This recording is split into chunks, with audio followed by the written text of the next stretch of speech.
Number one question. Why do you advise that kind of activity? I encourage a customer to do this type of activities and to decide where to go in the Philippines. In addition, the customer will be attracted by the promo or promotional ad. Number two question. What will you do to know secretly the financial capacity of a client? In order to determine if they can afford that budget, I will visit your social media account and search for its status. I will also find out his income source. And another thing I will do is to personally beg the client not be insulted. Number three question. What specific month will you advise that the client to visit the destination and why? The tropical climate of the Philippines is hot and damp for the most part throughout the year, but maybe it's split between a dry and wet season for the most part. May is the best month to visit lovely Philippines location. May it's beginning of the summer season and the perfect timing to rest and unwind.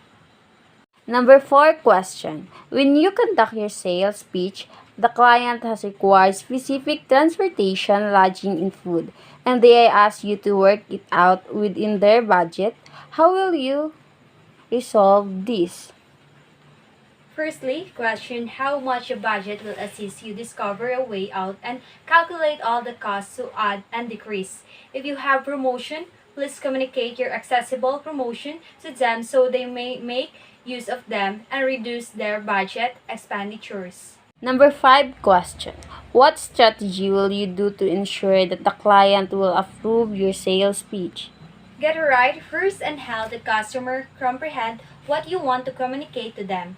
Make every effort to pursue and approve them. You must be ready to deliver your sales presentation, ready and confident. Sixth question. What is the FOC rule when you appeals the tour casting?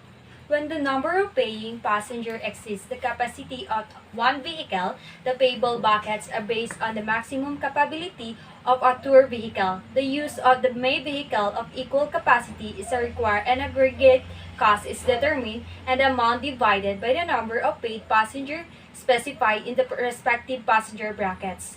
Determine the fixed or variable cost of the component. All passenger expenses are computed or decreased by per person as well as free of change and guide fees. A twin room rate therefore become a twin share rate when individual by two people. Expenditure are determined for free of change FOC by adding entry fees, meals, restaurant package and meals and other costs chosen as boat, travel, schedule, air transportation, etc. If a guide follows a customer to the location beyond the guides, they function as tour escort, and those all board lodging expenditure are the taking into account include tour guide fees.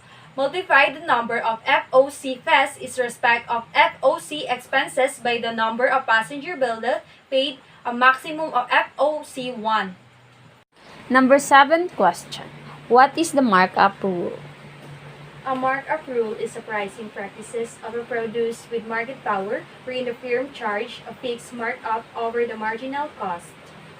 Number eight question. What is the best type of tourism activity you can advise to the Japanese tourist? Physical activities or adventure, cultural exchange or interaction, and involvement with the local population are the finest sort of activity I can advise to the Japanese visitor because the mountain and festival that the Japanese admire has a shining diverse scenery. Number nine question. What is the most inexpensive means of promoting a destination? For me, social media is one of the expensive means when promoting a destination because social media platforms like Facebook, Twitter, and Instagram serve as an ideal means to reach people in an easy and accessible way. Last question.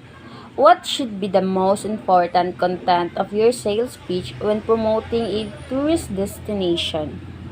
The most important content when promoting a destination and to attract more visitors first, give more information about the destination and define the unique selling points, define the target audience of marketing, utilize data for analytics, brand, and destination, create an amazing destination website, search and virtual reality marketing.